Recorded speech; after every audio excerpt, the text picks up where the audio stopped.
ప్రభువైన క్రీస్తు నామములో అందరికీ వందనాలండి. జనరల్గా మనకి ఏమైనా హ్యాపీ మూమెంట్స్ కలిగినప్పుడు మనం ఏం చేస్తామంటే పక్కన ఉన్నటువంటి ఫ్రెండ్స్కి పార్టీ అని చెప్పేసి ఐస్ క్రీమ్స్ ఇప్పించడం అనో, లేదు అని అంటే వాళ్ళ రేంజ్కి తగ్గట్టుగా బిర్యానీ ఇప్పించడం అనో, లేదనంటే సంథింగ్ ఏదైనా చేస్తాం.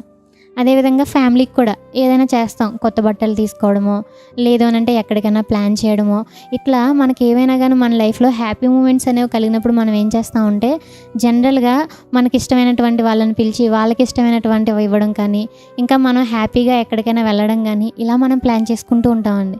అయితే ప్రియులారా, ఇవన్నీ చేయడం కంటే ముందు ఒకటి మనం గుర్తుంచుకోవాలి. ఇలా ఈరోజు నీ జీవితంలో హ్యాపీగా ఉండడానికి కారణం ఎవరు? దేవుడు ఒకవేళ కనుక ఆ హ్యాపీ మూమెంట్స్ అనేవి మన లైఫ్లో ఇవ్వకపోతే మనకి హ్యాపీనెస్ అనేది వస్తుందంటారా? కాబట్టి మనకి ఎప్పుడైనా కనుక సంతోషం కలిగిందనుకోండి, మనం ఏం చేయాలి అని దేవుడు ఈరోజు మాట్లాడుతున్నారండి. యాకోబు రాసినటువంటి పత్రిక 5వ అధ్యాయము 13వ వచనం. మీలో ఎవరికైనాను శ్రమ సంభవించినా అతడు ప్రార్థన చేయవలెను, ఎవరికైనాను సంతోషం కలిగినా అతడు కీర్తనలు పాడవలెను. ఒకవేళ నీకు ఏదైనా కానీ సడన్గా హ్యాపీ మూమెంట్ అనేది నీ లైఫ్లో కలిగింది, అప్పుడు నువ్వేం చేయాలి? వాళ్ళని వీళ్ళని చూడడం కాదు, వెంటనే నువ్వు దేవుని కీర్తించాలి, దేవుని స్తుతించాలి. అక్కడికక్కడే, దేవా నా లైఫ్లో ఇంత విజయం నువ్వు ఇచ్చావు, నేను అనుకోలేనంత విధంగా, నేను ఎక్స్పెక్ట్ చేయలేనంత విధంగా నాకు ఈ రిజల్ట్ అనేది నాకు ఇచ్చావు, దేవా వందనాలయ్యా, దేవా నీకు ఏమిచ్చి నీ రుణం తీర్చగలనయ్యా అని చెప్పేసి నువ్వు వెంటనే దేవునితో మాట్లాడుకోవాలి, దేవుని స్తుతించాలి. అయితే ప్రియులారా, భక్తుడైనటువంటి దావీదు గారి జీవితంలో కూడా ఒక హ్యాపీ మూమెంట్ అనేది వచ్చిందండి. అప్పుడు ఆయన ఏం చేశారో చూద్దామండి. 2వ సమూయేలు 7వ అధ్యాయము 1వ వచనం. యెహోవా నలుదిక్కుల అతని శత్రువుల మీద అతనికి విజయం ఇచ్చి అతనికి నెమ్మది కలుగజేసిన తర్వాత రాజు తన నగరియందు కాపురం ఉండి నాతానను ప్రవక్తను పిలువనంపి, నేను దేవదారుమ్రాణతో కట్టిన నగరియందు వాసం చేయుచుండగా దేవుని మందసం డేరాల నిలిచియున్నదనగా. ఏం చేస్తున్నారండి? సంతోషం కలిగినప్పుడు ఆ యొక్క హ్యాపీ మూమెంట్ అనేది అతని యొక్క లైఫ్లో వచ్చినప్పుడు ఆనందించడంతో పాటుగా దేవుని కోసం నేను ఏదైనా చేయాలి అని ఆలోచిస్తున్నారండి.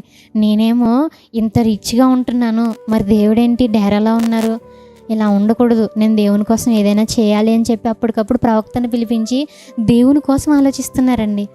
అదేవిధంగా ప్రియులారా, మరి ఈరోజు మనం ఎంత హ్యాపీగా ఉన్నామండి.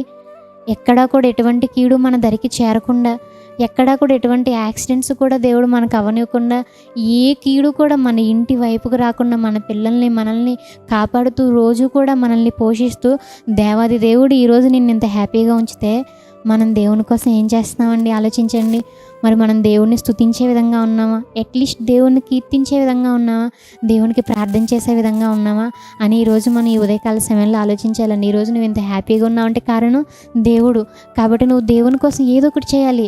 ఎవరికైనా వాక్యం చెప్పడమా, లేదంటే ఎవరినైనా దేవునిలోకి నడిపించడమా, లేదంటే దేవునికి సంబంధించినటువంటి ఏదో ఒక పనిలో పార్టిసిపేట్ చేయడం అనేది మనం తప్పకుండా చేయాలండి.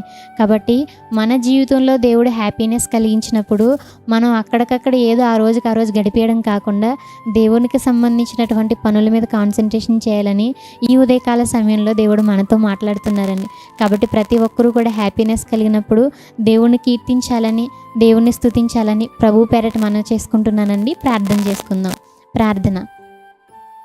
పరలోకమందున్న మా తండ్రి, దయగల దేవ, ప్రేమగల తండ్రి, పరిశుద్ధుడ దేవ, మా యొక్క జీవితంలో మీరు హ్యాపీ మూమెంట్స్ కలిగించినప్పుడు మేమేం చేయాలి అనేటువంటి విషయాన్ని మాకు తెలియజేసినటువంటి విధానాన్ని బట్టి కృతజ్ఞతలు దేవ. తండ్రి, ఈ యొక్క వర్తమానాన్ని విన్నటువంటి ప్రతి బిడ్డని కూడా జ్ఞాపకం చేసుకోండి తండ్రి. దీవించండి, ఆశీర్వదించండి. మీ చిత్తానుసారంగా వారి యొక్క మనవులన్నింటినీ కూడా తండ్రి ఆలకించి మీ చిత్తానుసారంగా వాటిని తీర్చమని కోరుకుంటూ, మీ చిత్తమైతే రేపటి దినాన్ని మేము కలుసుకోవడానికి సహాయం చేయమని అడుగుతూ ఈ యొక్క ప్రార్థన క్రీస్తు వారి పేరిట అడిగి వేడుకుంటున్నాం తండ్రి. ఆమెన్. అందరికీ వందనాలండి.